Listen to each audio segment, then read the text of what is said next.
everybody, and we're about to begin our second panel for the day, and it happens to be the panel that coincides with Palestine Week.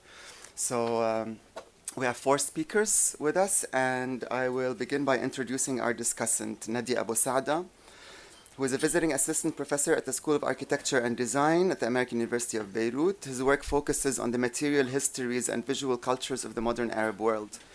Nour has earned his PhD and MPhil degrees in architecture at the University of Cambridge and his bachelor in architecture at the University of Toronto. He was previously an Aga Khan postdoctoral fellow in Islamic architecture at MIT and an ETH Zurich postdoctoral fellow at ETH Zurich. He is the co-author of Arab Modern, Architecture and the Project of Independence, and editor of Resurgent Nahda, the Arab exhibitions in Mandate Jerusalem. Besides his writings, Nour has also been involved in research-based curatorial work.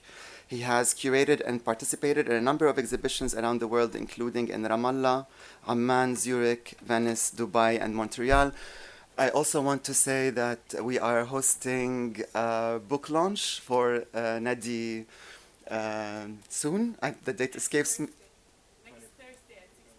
Yes, there you go, next Thursday. So yeah, this is just a way to also use this opportunity to promote that event and Nour's work. Welcome, Nour. Thank you. Hello, everyone. I'm very honored to be here with you today. Thanks, Ahmad, for that introduction. Very generous of you.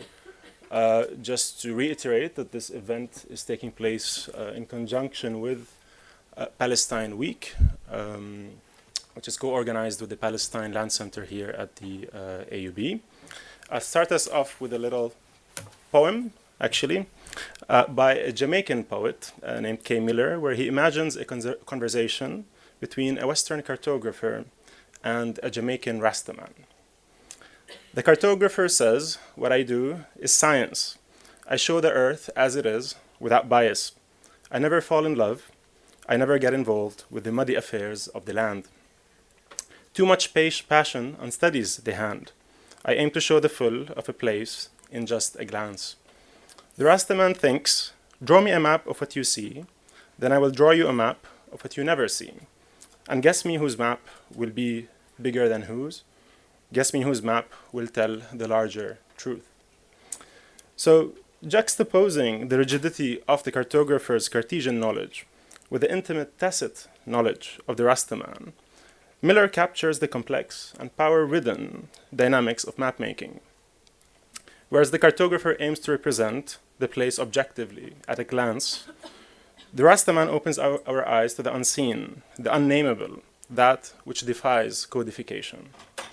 But are the two worlds reconcilable?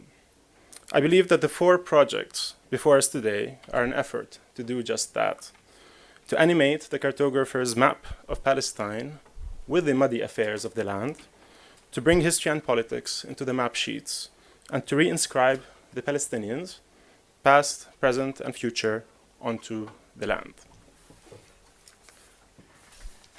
What I'll do now is read the bios of all 4 speakers in favor of time and for the smooth flow of presentations.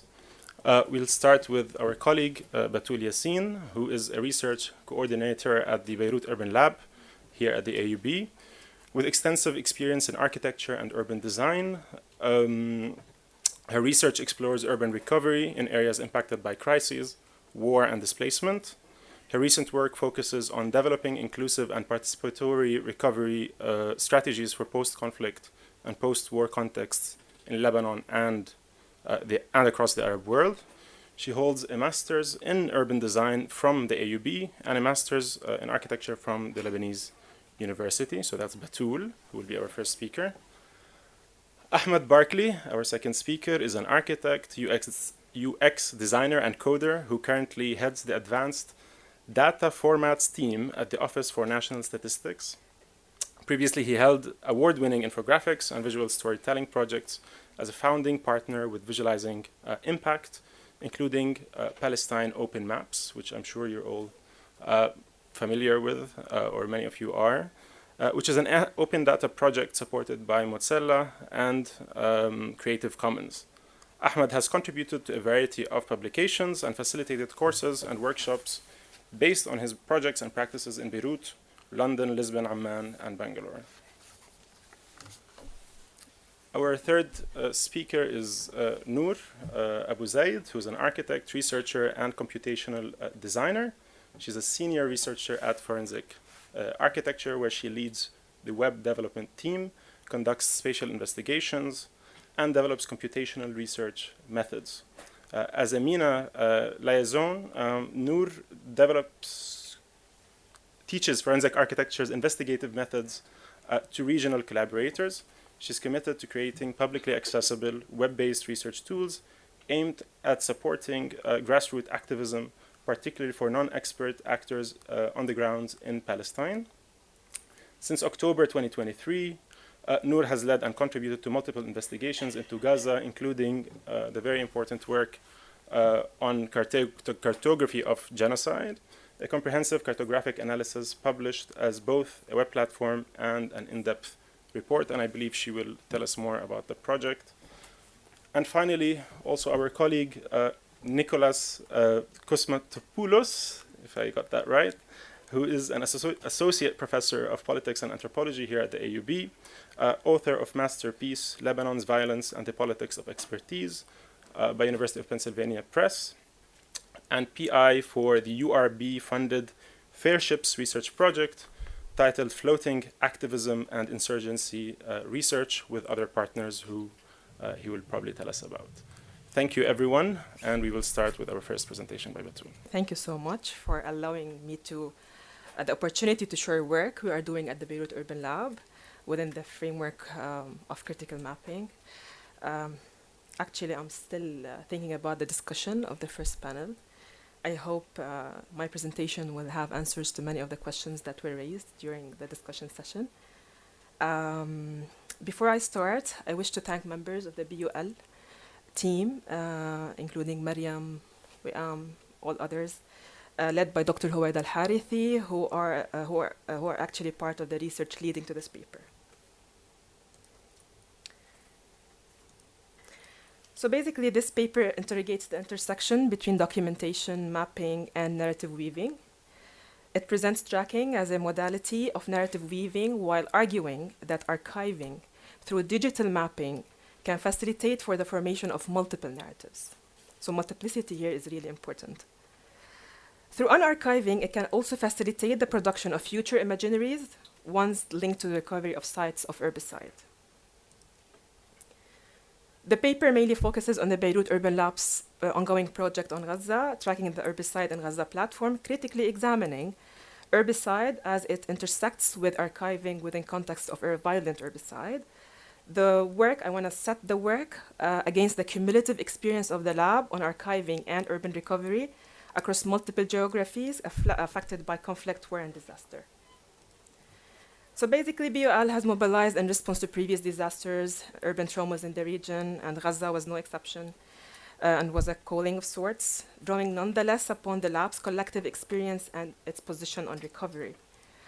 Members of the BUL had engaged with post-war and post-disaster sites and had accumulated a wealth of experience with multiple sites of different contexts. So the engagement with Gaza as a site was informed by the long-term collective experience and research trajectory focused on sites of recovery, such as the Beirut Central District to the south, to the southern suburbs of Beirut, and to Aleppo in Syria, and back to Beirut after the port blast in 2020. It also builds on the theorization and critical reflections after such engagements through different publications, as you see. Therefore, when BUL was established in 2018 as a space for interdisciplinary collaborative research focused on urban issues, urban recovery was one of the main research tracks that investigates how the spatial, sociocultural, imagined dimensions of urban existence are recovered. With the foundation of the lab and the track, a clear position was articulated, one that conceives of urban recovery as a process that is triggered by different types of ruptures and erasure. It claims that urban recovery is neither a post condition nor a physically bounded process, It is rather intertwined with displacement, politics, relations across temporal and geographic moments. So we conceive of urban recovery as a process of reconfiguration that responds to urban vulnerabilities and injustices. But this position is also iterative and learns from each site and traumatic situation we engage with once it is put to test. After the 2011 refugee crisis, urban recovery was reconceptualized as a construct at the intersection of reconstruction and displacement. This was elaborated in the edited volume, Urban Recovery. This volume challenges the dominant frameworks of post-disaster and post-war recovery from the global Northwest and redefines reconstruction as a holistic and inclusive recovery that is people-centered, participatory, socially just, and heritage-led. We conceptualize urban recovery in relation to processes of historical editing, urban trauma, and protracted displacement, particularly in volatile contexts in the global South. In the book, displacement is framed as agency, the displaced as social capital, post-conflict urban environments as archives, and reconstructions as socio-spatial practices. This theoretical framing was put to test yet again and was applied in the recovery projects we conducted in response to the port blast of 2020. In 2020, the lab mobilized to support the mapping of damage to the built environment to understand the spread and extent of recovery efforts and to initiate recovery projects. So once again, we reflected on recovery projects we are involved in, processes we engaged with, and archival practices that we deployed. The port blast advanced recovery as a construct by intersecting it with the notion of archiving. The premise first is that archives are sites of negotiations about the visions of the future. Decisions of what is to be collected, accessed, or preserved tend to privilege certain narratives over others. It is about whose story will continue to be told and how, and who's silenced, and these questions are acute in moments of post-conflict displacement and reconstruction. When speaking about the city as it intersects with archiving, cities and urban landscapes become subjects of archiving, shaped by power dynamics. Archiving the city is therefore the process of collecting, preserving, and systematically organizing archival manuscripts, archival material related to the city using various tools, including maps, oral narratives, photographs, and more. Cities are also archives themselves, so this is something that we deal elsewhere beyond this paper. Decisions regarding who archives the city, the methods used, basically pretend to favor also certain narratives over others. In this regard, the archivists play a critical role in deconstructing the archival process, ensuring that it's more inclusive and accessible. It is with this background that we engaged with Gaza. We tried to advance these ideas. Through the case of Gaza, the notion of archiving allowed us an entry point to Gaza despite the limitations of distance, remoteness, and uncertainty of the events and the absence of fieldwork. So the start point was the war on Gaza. With the start of the war on Gaza, we actually could not help but engage so as not to feel totally challenged. Although we responded to the October 7 incidents directly, we came with full realization that this is a site of multiple traumas with accumulated vulnerabilities, constructed and reconstructed multiple times. So actually nothing started on October 7. As you know, all of you, Gaza is a coastal Mediterranean area spanning 362 square kilometers, separated from historic Palestine following the proclamation of the State of Israel in 1948. It is a densely populated and besieged enclave that has endured multiple wars and military occupation, marked by repeated cycles of intense violence and systemic brutality. The team's initial objective was actually to track the physical damage over time in order to unfold a narrative through mapping, a visual narrative that tells the story of systematic and deliberate erasure through tactics of physical destruction, forced displacement, fragmentation, and infrastructural ruptures. This turned to be out very challenging methodologically. Material existed in fragments and narratives were missing, especially in the absence of any contact with people and institutions inside Gaza. There was no comprehensive, accurate base map, which is the base to start any work, on which we could track damage. We relied on diverse sources to build into the base map all the layers or some. For tracking the damage, we used the satellite images of UNOSAT and relied on their classification for damage, for example. Layers required additional data collection and research from multiple sources, such as the layers on heritage and infrastructure. Existing information and access to data from secondary sources actually dictated which layers we can produce. Therefore, we were able to track damage for 5 layers, including the buildings in general, institutions, green and open spaces, infrastructural facilities, the heritage layer that includes the archaeological sites, built heritage and landscape heritage, in addition to a thematic record of people's narratives, which was also considered. So the narrative of herbicide. The documentation was not limited to a single moment. So it wasn't a documentation for one moment of that event, but rather a tracking over time that allowed us to weave in a narrative of the herbicide. This narrative, which is a visual narrative, was constructed using a series of maps, each map corresponding to a particular moment in time, a moment that documents damage to different layers of the built environment in Gaza, and in turn corresponds to a distinct event within the broader narrative. So I'll take you through the actual tracking of the herbicide. Our tracking of damage to the built environment across the Gaza Strip revealed that more than 50% of buildings were affected, with the North Governorates experiencing the highest levels of destruction, exceeding 60%.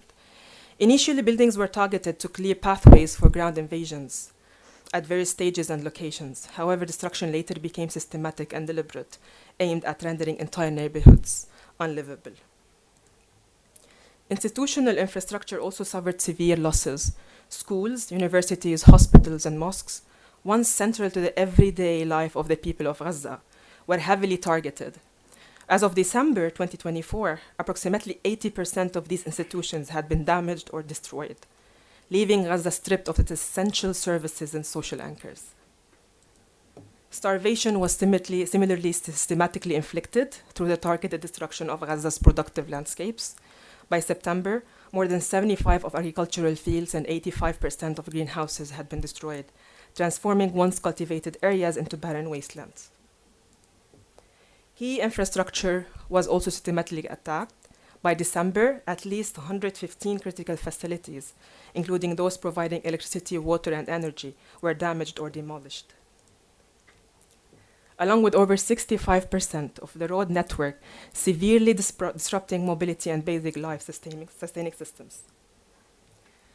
The destruction extended to Gaza's cultural heritage layers, spaces of social significance, collective memory, and cultural continuity.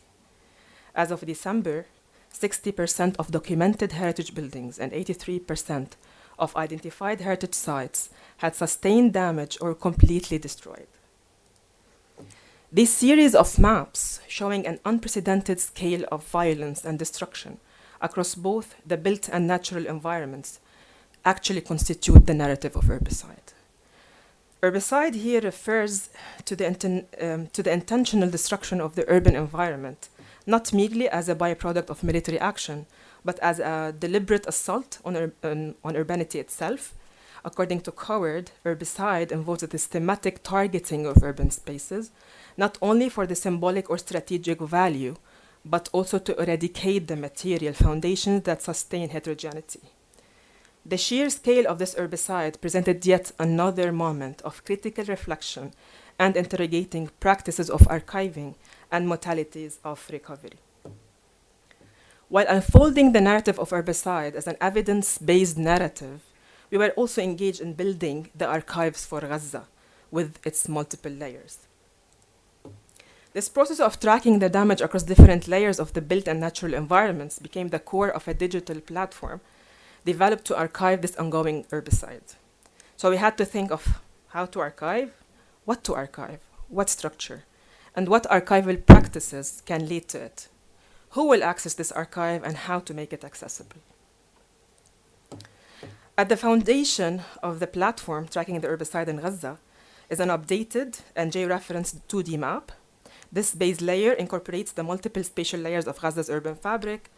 We built, so as you see on the screen, the multiple layers of the base map We also built archival data of damage from various time periods, which was overlaid over it through coded inputs, producing interactive maps that visualize destruction at different scales across the strip, within each governorate, and down to the level of individual buildings. Statistical data was integrated to further contextualize the scale and density of destruction across different layers. A 3D interactive map was also developed using volumetric representations of buildings to display damage levels and distinguish impacts on institutions gained open spaces, with particular focus on specific zones and areas. Heritage buildings and sites were archived in a user-friendly format, with each entry including a short description of the significance and visual documentation showing the site before and after its destruction, with a zoomed-in view on Gaza Old City given the huge number of historic houses it hosts. So as you see, the screen is split between the general strip and Gaza Old City. The platform also features a people-centered thematic record of the ongoing herbicide, organized around 3 main themes: the disruption of sociospatial practices, displacement, and everyday resistance. These narratives collections are key to understanding the relationship between people and places in Gaza, documenting acts of resistance that may serve as entry points for a people-centered recovery process as we position ourselves in relation to urban recovery. This archive presents a resource that would allow for the production of multiple narratives by other people. So how will this archive facilitate for future imaginaries and recovery? Maybe this was one of the questions that were raised during the discussion. Firstly, as a form of counter-cartography, so as Edward Said once described counter-impulse as central to anti-colonial struggle, an urge to reclaim space, meaning, and narrative from the forces of domination. In this spirit, the archive operates as a form of counter-cartography, resisting Israeli narratives by reasserting Gaza's spatial, cultural, and historic presence through documented layers of destruction, memory, and resistance, or as Jad has pointed out during his presentation, challenging the hegemonic narratives. If we stay truthful to advocating for bottom-up approaches to archival custodianship, the archival authorship must be placed in the hands of the people, in the Barthes sense, as their interpretation of the archives will formulate diverse narratives, thus giving meaning to the archives. In this spirit, the archive was designed as an open access digital platform. Anyone can access the digital platform, intended to reach to a broader audience, most importantly, the people of Gaza, who can use it as a tool to shape their future. As I emphasized earlier, archives are not just repositories of the past, they are sites of negotiations over visions of the future. This links directly to the notion of recovery as a future imaginary. In our previous work on the Beirut port blast, we proposed unarchiving as a process of recovery, a concept that is equally relevant here. We do believe that unarchiving, as we define it, is the act of disrupting and reorganizing the archival collections, leading to the formation of new narratives. In this context, the archive we have produced is not a fixed record, but a living resource for the people of Gaza, one that, when reinterpreted or restructured, can support the creation of multiple imaginaries of the future, especially those linked to recovery. This brings us to a critical turning point on how we understand authorship and authority in the archival process. We therefore argue for the death of the archivist, not in the literal sense, but to mark a shift in authorship and authority. Hence, we are not inscribing a fixed narrative, we are facilitating for multiple narratives to emerge. Based on this understanding, the process of unarchiving must be opened up, and the agency must be placed in the hands of those most affected. For this to be truly egalitarian, it requires building deep and sustained connections with the people of Gaza. This is already underway, so we are already building networks, connecting with people there, where we are working alongside with local experts, engaging with the communities there, and to turn over the custodianship of the archive to them. We have argued and continue to argue that recovery is a process of unarchiving that must shift agency to the community, positioning them as the main actors in the unarchiving process and producing a shared vision for recovery. I want to end here and say that it's noteworthy that a true recovery that a true process of unarchiving and recovery can only unfold outside the structures of coloniality and oppression. True recovery demands a space where Gazans can imagine the recovery of their land beyond the constraints of imposed boundaries, avoiding the reproduction of the same vulnerabilities and injustices that have defined Gaza for decades. Thank you.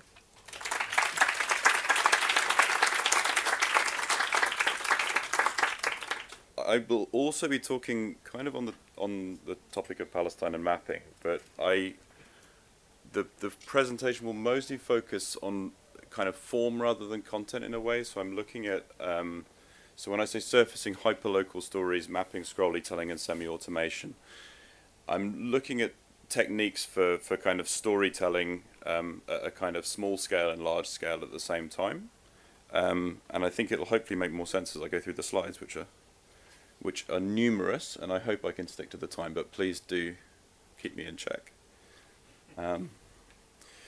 So yeah, my name's Ahmad Barclay. I am my day job is the head of advanced data formats at the Office for National Statistics in the UK.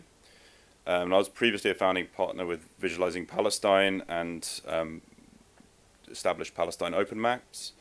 And yeah, there's a kind of common thread that runs through this work. So it seems like two very separate things, but hopefully I thought it'd be nice that the presentation can kind of show the continuity as well. So it's somewhat chronological in terms of how I'll present the projects and the kind of evolution of some ideas. So I wanted to start with points on a map. And I think probably points on a map is something that's been common to like a lot of these presentations and will be to many more. And this is like a sort of fairly technical mapping, I suppose, of depopulated villages and the villages that remained in 1948 Palestine. And this is by Dr. Semaan who has the Palestine Land Study Center at the university. Something to engage with there for people who are local. And I wanted to say, like, so this is a sort of technical mapping, let's say, and then obviously with the points we can build stories. So it's roughly the same mapping of points. This one covers the whole of historical Palestine. And yeah, you can, obviously you can by adding layers of information, in this case it's a kind of temporal layer. You can see that, the destruction of these towns and villages began in earnest long before there was a war, in 1948, before Arab armies kind of entered Palestine. So it's kind of a debunking of a certain myth.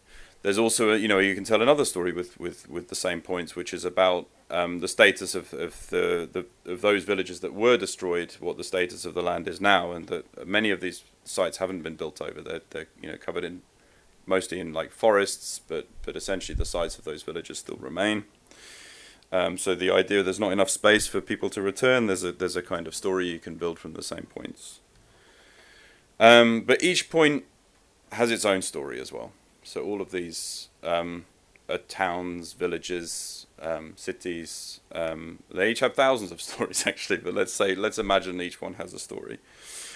And this brings me to a project called Palestine Open Maps. I think one of the fonts is missing, so I think there's going to be a theme of kind of titles not lining up with boxes. But anyway, let's see how that goes. So a story called Palestine Open Maps, and it starts with the discovery that actually the Israeli National Library decided to have a viewer for a lot of the map collections that it has, and you kind of have these. You can see the title Palestine, which is nicely juxtaposed with the context there. So this is a collection of highly detailed maps at 1 to 20,000 scale, but they're kind of trapped in a map viewer. You can't really download them at full resolution. You can't really navigate and kind of make sense of these maps, but they're essentially as kind of artifacts. They're individual map sheets like this. You can see it's topocadastral, so it's actually got some kind of land boundaries and also the contours, topographical contours, very high level of detail. It's not always down to the building scale, but very much to the urban blocks. And there's also a high level of coverage. I'll show some images about that in a minute. And really the objectives of Palestine Open Maps as a project was to open source these maps and to make them accessible, navigable, meaningful, and reusable to real people. So people who aren't sort of technical geographers, like gonna do the work of really figuring out their way through those maps.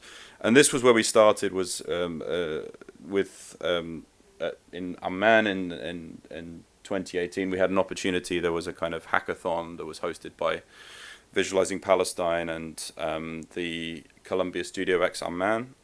This was the group of people. Majd continues to be a collaborator on this project, but these were the people who were kind of involved on the kind of 4 or 5 days to put the platform together. These were our sources of information. There's quite a lot of data we were able to gather from different sources on the individual kind of points on that map. There's the historic map sheets themselves, and the kind of code side to things. This was about the coverage. So these 20,000 scale maps, the high resolution maps, cover the kind of largely the most populous part of the countries, but really they don't really cover the southern region, but they cover all the major cities and kind of populated areas. So 155 sheets at the scale of 120,000 sources of geographic data. So we had historic surveys, actually from the Palestinian Bureau of Statistics, Israeli Bureau of Statistics. They kind of have current population data on places. A little bit tricky to kind of mash those together, and especially with the historic data, there are changes. We'll talk about it. And OpenStreetMap as a source of kind of a modern day overlayer on that. And this is kind of the platform it's not the current state, there's a bit more to it now, but essentially this was one of the early states of that. So you could also kind of see side by side with present day aerial photography. You can see that overlayer of kind of OpenStreetMap information. You've got the historic maps there, and also it was really important to us that people could download the maps. So we really wanted to put them out in the world, and hopefully there's a lot of people using them for different projects now, and that was a key kind of driver of the word open in the title. And but how do you tell a story with the map? So this is really an exploratory platform, and there's this kind of dichotomy in the data visualization world. I've taken this because it happens to be a popular podcast, but it literally chose this Explore Explain as the title, because there's a tension always between, are you kind of giving people a tool to kind of do their own research, or are you kind of spoon feeding it to them? And really everything from here onwards is about trying to do both at once. And we can talk about what is the story of the map. So this is kind of a kind of, you can somehow summarize something here with this visual, which is two superficially identical maps, 5 years apart. They come from the same Survey of Palestine base map layers. They renamed it the Survey of Israel. And you can see the main difference is the title of the map at the top. But then if you go into the detail, you also see more. So there's, if you go into kind of a single area on the map, you can see all of the Palestinian villages that were depopulated, mysteriously disappear from the map. A number, even within those 5 years, a number of new, Zionist settlements founded on, near to those lands. I mean, interestingly, at this point, these villages still existed. They were maybe as rubble, maybe as kind of semi-destroyed. Some of them not destroyed at all, but they were erased from the map first, right? So I think there's a story there. I'm not going to go much more detail on that one, but definitely there's many stories to tell around that. So you can see here, annotated, you can see that kind of what's been destroyed and what's newly built, or what's been erased from the map and what's newly built. And you can see spreadsheet. Here we go. We've got kind of tried to pull all this information together, reasonably consistently line to line. Some of them have population data, some of them don't. There's differences, but essentially trying to have this kind of geolocated points, relatively consistent data. And what can we do with that? So there's this idea of map-based scrollytelling. So you can go kind of tell a step-by-step linear story. And there's a template for it, which is very handy. So with Mapbox had this kind of template for someone like me at the time who wasn't fantastic with code. I could use that as a kind of starting point. And this idea of narrating many stories at once. So this is really the important bit about this project, which is I should have said that aside from the Palestine Open Maps platform, trying to make a way that people can kind of understand it better, like give them a step-by-step thing, give them some kind of depth of information about these individual stories. So 155 map sheets, I mentioned that. 1,978 stories. So these were the points that appeared on that historical map. So these were mostly Palestinian towns and villages, some, maybe 200 Zionist colonies there as well at the time. And this is to give you a sense, of how many kind of individual places kind of were there. I think this will probably come to an end, or it might repeat. It's a GIF, so it'll keep going round and round. And again, going back to the data, so there's that data sheet again. And essentially, the idea was that with that data we can build stories, right? So there's a certain kind of model you can follow. That was the place depopulated? Was it built over? Was it does it remain? What kind of locality was it? And there's some very kind of hacky JavaScript here that I used to kind of with the knowledge I had at the time to try to take that data and kind of have some logic and apply it to make stories. So these were the kind of initial kind of draft of these stories. So you can see there's a kind of pattern here, and there's some changes depending if there's population data, for example. There's changes depending on what was the fate of the town or city during the Nakba. So you have before Nakba is the first paragraph, what happened kind of during Nakba, and then kind of today. And the outcome of this is a platform called Palestine Today. And I think the point of this was also that, Palestine is something that continues to exist. You can call it something else. And it's not just a story of destruction. It's not just Nakba. This was the end of Palestine, and now we have something else. It was meant to tell a kind of living story as well. So this was a kind of not the full platform, but not the full story, but the kind of maybe the key component of it. And essentially, what we go through is this idea that we're telling about. I'll go as it goes back through. These are what the kind of markers mean, all the individual locations. This is kind of how many of each kind. And then the idea is we're kind of zooming in to a single place. And that single place in the first instance is kind of randomized. You can end up any place. But then you can find your own story. You can find any place. And then you can just keep going in a loop if you like. And then you can share it with your friends. So... And that's really what was really the hope, is that instead of having this platform that you kind of need to know a bit about it before you dive in, that we could kind of guide people through and that they could make their own stories with it. And the idea was that people, when you share a place in this platform, you kind of get that open graph image that represents that individual place as well. So you can kind of attach your own kind of narrative and your own stories to this. And I think it was reasonably successful. So at least in the initial launch of the platform, that we kind of had these kind of stories that were being produced. So how are we doing for time? we good? Good? 5 minutes, okay. So fast forward. So applying these lessons in a really very different context, these lessons of storytelling. And so my current work with the Office for National Statistics started nearly 5 years ago to the day. Long story about why I ended up taking this role, partly to do with relocating from Lebanon to the UK and visas and things like this for for my family. But anyway, so I found this role with the Office for National Statistics, and they were actually really interested in this kind of local storytelling and mapping and all this kind of stuff. And we had a massive project at the time, which for me was fantastic, really starting from the beginning on a project. The 2021 census in the UK, I don't know if it's different in other parts of the world, but they do it every 10 years in the UK. So a little bit different to Lebanon. I think the last one here was 1942 or something like this. 32, okay. So I'm sure there's fun to be had around that. We do it every 100 years. Every 100 years, yeah, right. So, but we're coming up for another one, right? Very soon. Yeah. Okay. So, so this one, you know, so you got. I'm talking of the numbers, right? You got about 60 million people, over 50 variables, and yeah, slightly split across lines. 180,000 geographic areas. So you have something that's down to this kind of very granular kind of neighborhood level.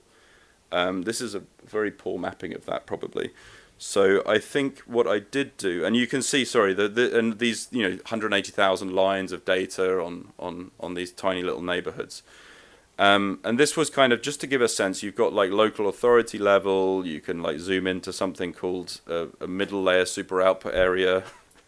And eventually you get down to these things called output areas. So this is kind of how small you get. So you're zooming in and in and in. And what was really interesting with this project is, you've done a census and they actually had a crazy like 97% response rate to the census of England and Wales. So you kind of made a promise to people because you've said it's about us to all these people filling it in. So you kind of have to produce content that, the people who filled in the census can kind of comprehend, right? So we've kind of accidentally done that. So this was like in the digital content team. So I'm not like a statistician. There's a huge organization, but we're responsible in the digital content team for creating these kind of icing on the cake, try and make sense of this data. So yeah, so we really clung on to this. It's about us, but who's us, right? So we actually have these, user personas. And some of the designers in here will be quite familiar with this concept. And you've got on the left side, you've got technical users all the way through to kind of passive citizens, we call them, like people who wouldn't even usually turn up on the website. And you've got these, again, there's this explore, explain thing here going on, right? So you've got the people who want to explore the data, people want to understand, have it explained to them. And we did this kind of mapping of the different kind of products that or platforms or whatever we want to call them, formats that would appeal to these different people. So we've got like specialist to generalist audience, and how difficult they would be for us to make. And this kind of focuses in now on these two, which is the data-driven scrollytelling articles and this, what we called at the time, robot journalism. I think it was robo-journalism, and this is what we mean, semi-automated journalism, so this kind of templated system for telling stories. And we did like some experiments before, so we started this project before we even had data to work with from the census. So we did look for other collaborations within the organization. And there's this really interesting metric set of metrics that they have in the UK called the indices of multiple deprivation. So this is the composite index of multiple deprivation, which looks at kind of things from housing, environment, income. And we did a project that focused in on the income aspect, so this income deprivation. So you can see focusing on a single place here, like Liverpool, you can see within this kind of distribution that it's one of the most income deprived as a local authority. You can zoom in, and we experimented here with something we'd call like sort of dosimetric kind of mapping. So you're using the buildings as a way to represent that information, so you get a sense of scale as well. And you can see that the neighbourhoods within Liverpool, you've actually got some not deprived at all neighbourhoods. You have a lot of very deprived neighbourhoods, and you can see there's a spatial distribution there. And we did like we had a number of kind of bits of this analysis, and we worked with an analytical team on this, where there was a specialized. But you can see that, so when you get to the most, if you look at the least deprived and the most deprived, and you've got the kind of average median neighborhood within an area, you can see that in the most deprived local authorities, there's a huge gap kind of between those extremes, right? Whereas in the least deprived local authorities at the end, there's a much like kind of narrower difference. And we also looked at this idea of spatial clustering. So there's something called Moran's eye, which is a kind of index that nerds kind of understand. And what we understood is that, again, there's more segregation generally in the kind of more deprived areas. But there were some interesting kind of things that confounded that as well. So you could read some interesting patterns beyond just the kind of linear correlation between deprivation and spatial segregation. So, and then when we built the story, we essentially did exactly this thing of starting local. And so you go from this kind of... we don't have much of the story here, but essentially you would choose your area, And you start by seeing kind of this is the pattern of deprivation in your area, and then it kind of builds up the story from there. It talks about, you know, this is a kind of a more deprived, it follows a more deprived pattern. These are other areas like your area, etc. And then going through the different kinds of areas, and then talking through that kind of different layers of analysis. This is my 2-minute warning. Great, I thought I'd run over already. So the point was, so again, like this thing that are we really reaching more people by putting this really technical stuff in this kind of nice kind of slick format? And what we discovered was really interesting, actually, that by designing for these people, the kind of less technical users, we were actually reaching these kind of technical policymakers, because it's on their radar suddenly. It's not this, you know, they probably receive lots of technical reports, but if they receive this shiny thing, it says, oh, this is a new and kind of thing that I should be interested in.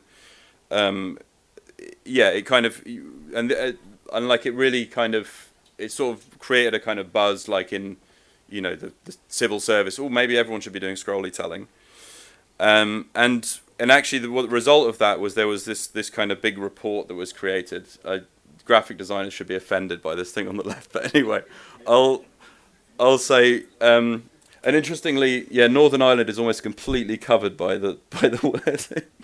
Anyway, it doesn't matter. So essentially, there was a big report, and this was a kind of flagship policy of the previous government in the UK about leveling up the regions and whatever, and they're right in the middle of that. Somewhere in the report, this analysis that we'd worked on, featured in that report exactly because it had kind of followed this kind of track of creating a kind of buzz through having a kind of exciting new format. So I guess, very quick epilogue to the whole thing. So this is something we're continuing to do, and using these kind of creating more tools that we can do this kind of robo-journalism where we have consistent information for different areas. We have tools we're building that we can do much more consistent outputs for different topics. For example, we have a tool for house prices. You can look for housing prices in any local authority and how they're changing. And also, just because I started with points on a map, I thought it'd be nice to end with another project which is about something called origin destination data. So it's sort of internal flows data. So people, where people live and where they work, and how you can kind of map kind of how people move around. And then migration data, which they call it internal migration data. It's essentially people who moved in the year before census and where they moved from and to. So we created a scrollytelling piece that actually uses exactly this mode, but it has 250,000 points on a map representing the kind of migration and flow of people between areas in that year before census, and again travel to work information. And you can zoom in as well. You can get down to a kind of middle layer super output area, and you can kind of see who moved in and out of particular local neighborhoods. And that's kind of where it ends. So thank you.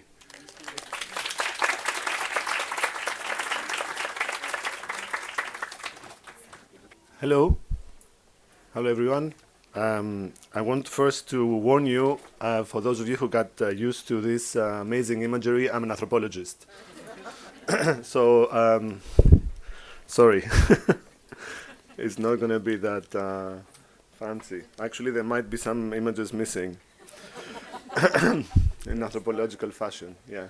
So hello everyone, it's very good to see you here, friends, colleagues, students. Thank you, Ahmed, so much for the kind invitation to present our co-mapping work in this exciting conference.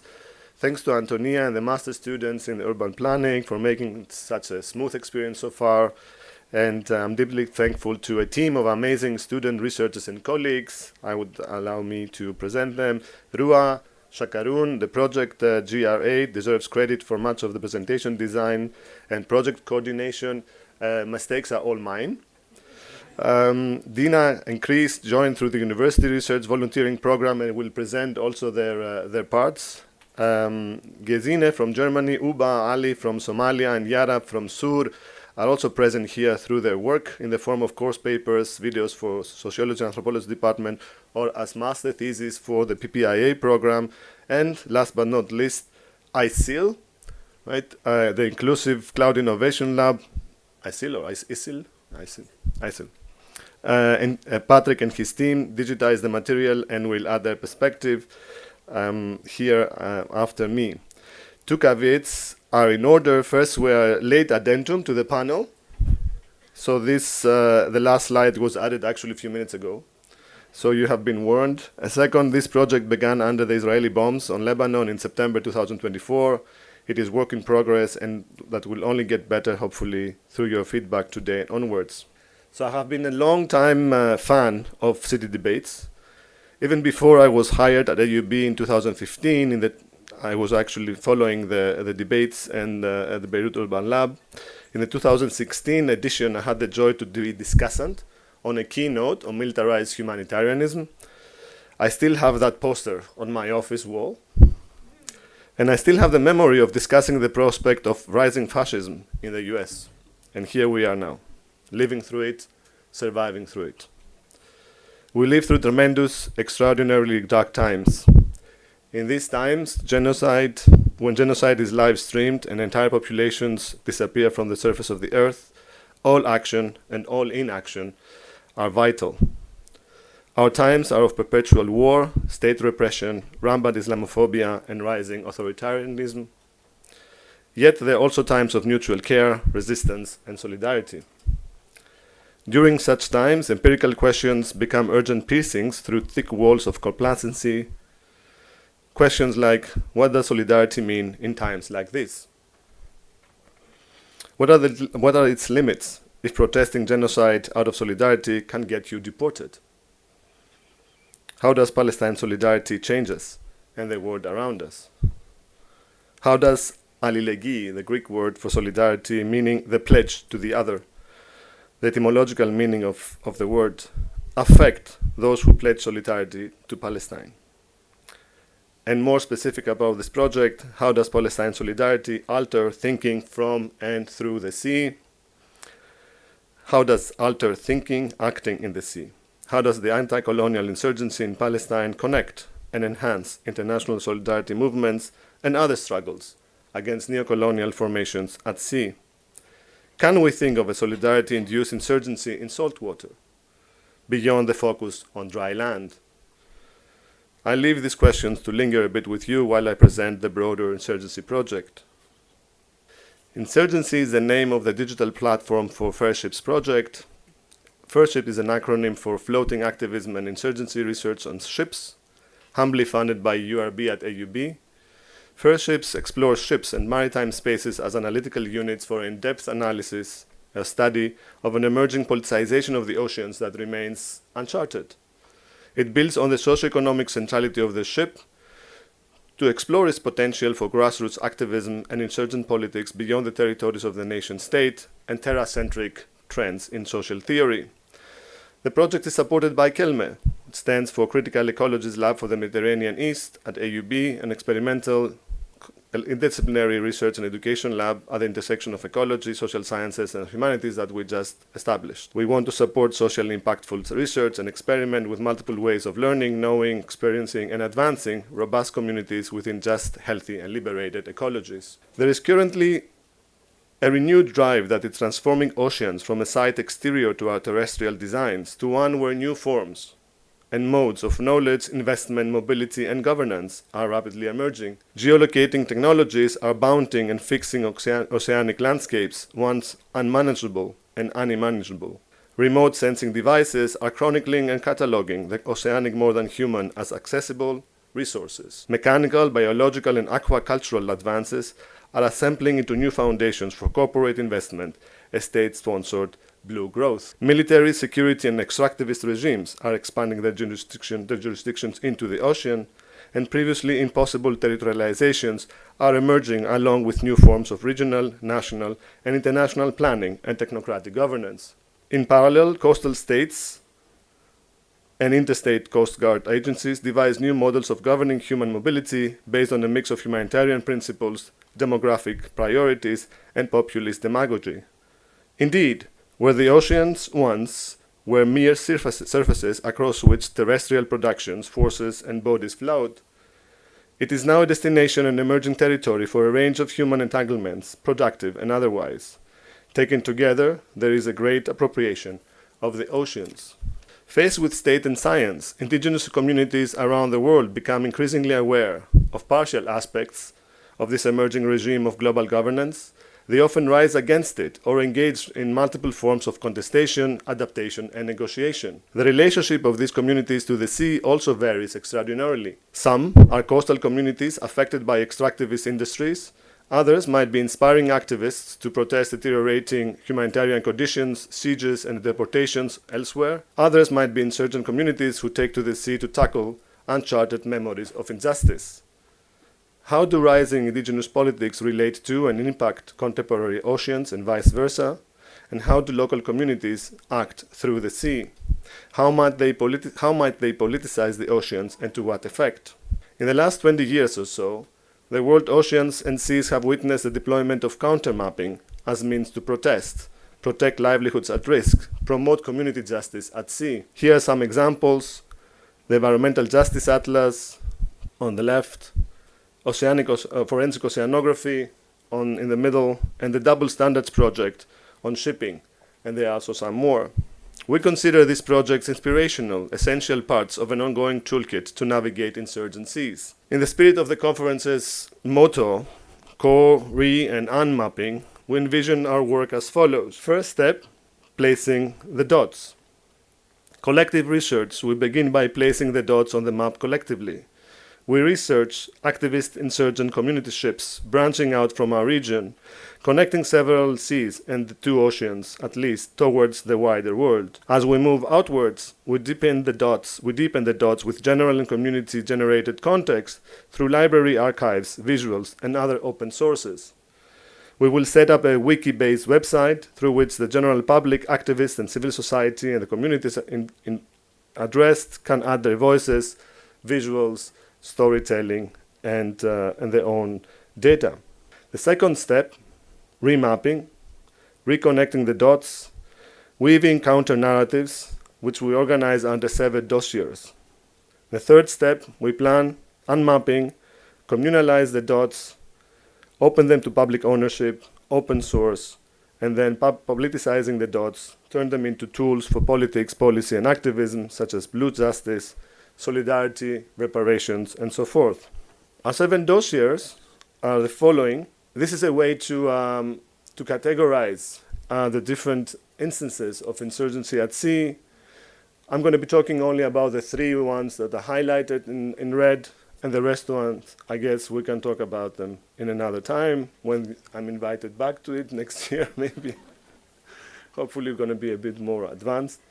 Reconnections, as in another name for solidarities, reterritorializations about sovereign geographies, revivals about critical ecologies, rememories about radical histories, relocations about insurgent mobilities, redistributions about communal economies on the ship and on the coast, and reimaginations about indigenous and other epistemologies, mythologies, ontologies, and so forth. Reterritorializations, sovereign geographies, we define them as insurgent coastal communities exercising varying degrees of sovereignty or jurisdictional control as defined by customary or international law. This is the work by Uba Ali, one of my students, on Somali piracy, in which she remaps this phenomenon, otherwise criminalized, by providing us narratives to the lives and the communities of these so-called pirates, who are actually very many of them ex-fishermen or fishermen at the same time. Some of my work explores also how modern shipping might be analyzed through the concepts of oceanic racial capitalism and how coastal communities respond. And this response can be thought of as revealing aspects of what one could call maritime decolonization or decolonization at sea. Critical ecologies, understood as communal protection and care of maritime and coastal environments, livelihoods, resources that play a key role in sustaining oceanic health, but also climate regulation and human communities and non-human communities as well. Here, Yara Mrua's work on the fishermen in Sur is a great addition. It's the beginning of a much larger project. Next Friday, by the way, Yara will be presenting her work at the SoAD student conference, along with Nour Makarem, on a panel called Let Me See. So students might be interested in participating. And as part of a stimulus project research at the AUB, we will explore how fisher communities and fisher ecologies responded to the recent Israeli war on Lebanon and their maritime ecologies. We plan to include this ethnography and political economy project to the Mapping Insurgencies project as well. Gesine Klipstein's master thesis at PPIA mapped migrant solidarity ships in the Mediterranean, while documenting how state suppression, European state suppression, especially the coastal states, works to limit or often ban solidarity ships, thus keeping solidarity at bay, as her imaginative title tells us. So now I reach to the main point of the presentation, mapping Oceans of Palestine Solidarity. The kickoff of the project coincided with the intensification of the Israeli war on this country, on our country. We decided to put our efforts and energy to map what we call solidarity at sea, now and in the past 15 to 20 years. To remind you some of the questions I posed at the start: how does Palestine solidarity alter thinking from and acting in the sea? How does the anti-colonial insurgency in Palestine connect and enhance international solidarity movements and other struggles against neocolonial formations at sea? And can we think of a solidarity-induced insurgency in salt water beyond the usual focus on land, on dry land? Now, this is more about my own work, drawing on years of active involvement in and research on sea-centered movements of solidarity in the Mediterranean, including efforts to challenge the embargo on Gaza through the sea and to support border-crossing refugees. I argue that contemporary solidarity practices that crisscross the Mediterranean Sea relate directly to the politics of radical social change and, more generally, the question of anti-colonialism today. In other words, to analyze these practices solely within liberal moralist frameworks is to miss the insurgent spirit. Denying indigenous agency and insurgent agendas, liberal presentism subsumes solidarity praxis into conventional understandings of geopolitics and humanitarianism while disconnecting it from a long history of struggles against empire. My analysis of contemporary insurgent solidarities at sea is inspired and expands on historical accounts of maritime radicalism and maritime circuits of insurgent communication into the current moment. Solidarity among anti-colonial movements, feminist collectives, and worker struggles forged what geographer Featherstone calls insurgent geographies of connection, a term that can be readily applied to theorize the current phenomenon of sea-based solidarity. Palestinian scholar Linda Tabar chronicles movements' ways of sharing tactics and joining together to advance their differentiated struggles as well as their shared global struggle. My colleague also, Rana Sukaria, is here. Her work on solidarity is very relevant to this context. Hopefully we can share some discussion afterwards. Thinking geographically, Tabar contends that this type of solidarity, quote, opened up spaces and insurgent terrains across struggles in which movements shared knowledge and tactics and their revolutionary worldviews and radical traditions were woven together, quotes end. Floating these insights to the maritime field, I argue that the ships to Gaza, in practicing solidarity, mobilizing civil societies, and reviving political activism at sea, brought the sea back in as a space for insurgent politics, challenging both terrestrial orders, borders, and terracentric analysis.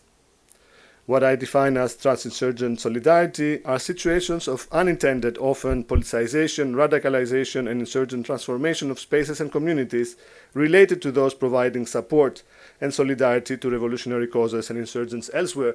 This argument has taken a very urgent, meaning today, because even the mere fact of expressing solidarity to Palestine gets you in trouble in the US or other places. So indeed, the meaning of solidarity, I think, today has shifted, has changed, and is akin maybe to a form of practical insurgency elsewhere. So the prefix trans here seeks to convey the movement of radicalization that engulfs those that enter in a relationship of solidarity with the struggles in question. It urges us to focus on how solidarity is infusing its agents, channels, and structures with insurgent potentialities. Now, this is more or less how I have been following the project. I want to invite now Chris and Dina, who have been working on the two other sites. I did ships, they did ports and passages, and they can also share some of their insight Thank you, Chris. Thank you, Dina. So, hello everyone. And as part of my work in this project, I collected data and mapping information on ports around the world that have taken a stand in solidarity of Palestine. And since the start of the war on Gaza in late 2023, support has been growing fast. And we've seen actions in solidarity with Palestine in ports from Greece, Italy, Spain, the US, Australia, South Africa, among many others. And it's become a global movement. And what connects them is that in each case, workers or activists refuse to handle cargo linked to Israel, and especially Zim cargo from Zim, which is one of Israel's biggest shipping companies. And the forms of actions vary. In some places, port unions officially declared that they wouldn't handle Israeli cargo, and in others, protesters physically blocked ships from docking or unloading. And in many cases, it was a mix of both community organizing and labor action. And this movement has taken inspiration from South Africa's own history of resistance, and which is during apartheid in South Africa, where international solidarity played a huge role. And one of the ways people around the world supported this anti-apartheid struggle was by refusing to handle South African goods, especially in ports. And in some cases, dock workers in Europe, Australia, and the US refused to offload cargo from apartheid South Africa, even if it meant to losing pay. And what we're seeing now is that in many ways, this is a reciprocation of that solidarity and tradition. Today, South African ports, like those in Durban and Cape Town, were among the most active in standing with Palestine. And these actions are meant to disrupt. By blocking ships or refusing to unload cargo, they create delays, draw media attention, and raise the economic cost of occupation. So, this was a way of using their voice, their ports, and their people to show support to Palestine through the actions of blocking a ship. And so this mapping is about how resistance travels and how this solidarity through disruptions and actions has real consequences.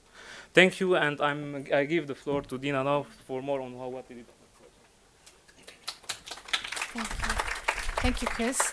All right, so part of what I did, my focus was on mapping the Yemeni insurgents. So I created the data set by collecting and researching information about the coordinates of the insurgents that were obviously carried out by the Houthis in solidarity with Palestine.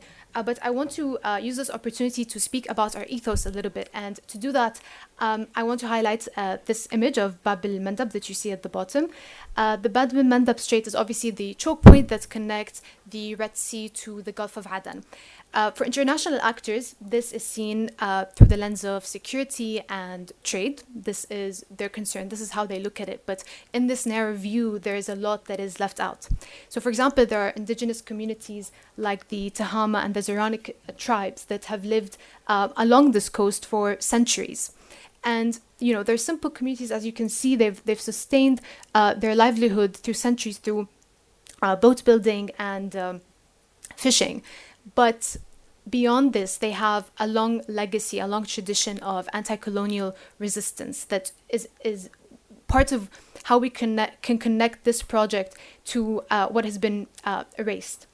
So, for example, they resisted the Ottomans and the British in their attempt to sideline them, to integrate them, and centralize their fishing and their communities.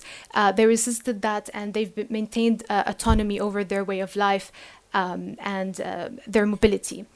And to me, this is important because through this project, we're trying to say that these indigenous communities have always been independent. They're not passive, and this is the scale at which we're trying to tell the story. If you can look at these two images, we're trying to localize the knowledge. That's what we're trying to do through the Fair Ships project and through the collaboration, particularly on mapping, is to zoom in on what is not seen. And yeah, that's it. Thank you. Okay, but last and not least, I told you I'm not a mapper. I'm an anthropologist, so I will solicit the help of my friend Patrick by now. He's the leader of the ISIL, and he's going to just share with us some details on mapping, and then I promise we are done. So we received the Excel sheets or the tabular data from the team. We tried to validate everything, especially the latitude, longitude, and the dates, since the timestamp is basic in this platform.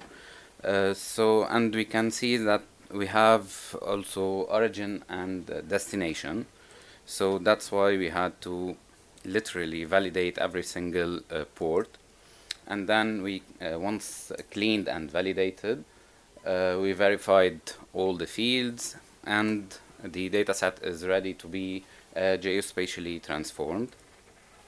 Then we transformed these latitude and longitude not only in a point layer but in a multi-point layer, since we have, as said, the origin and destination.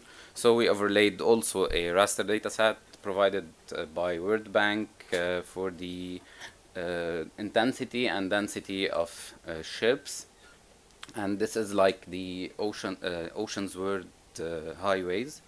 And we drew, and we will be automating later on, the refined maritime routes.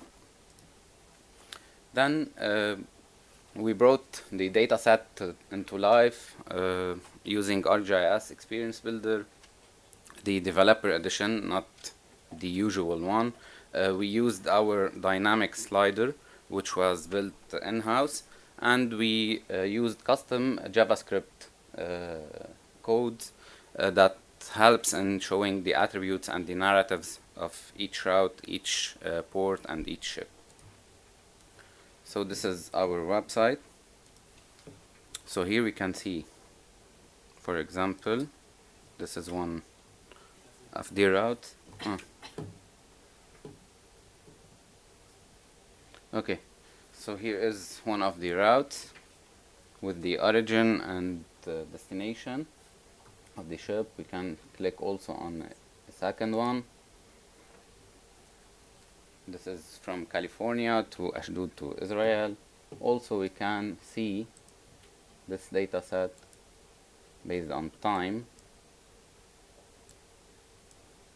So here we can see the data. Also we have data for back in 2008 and 2009 with all the information.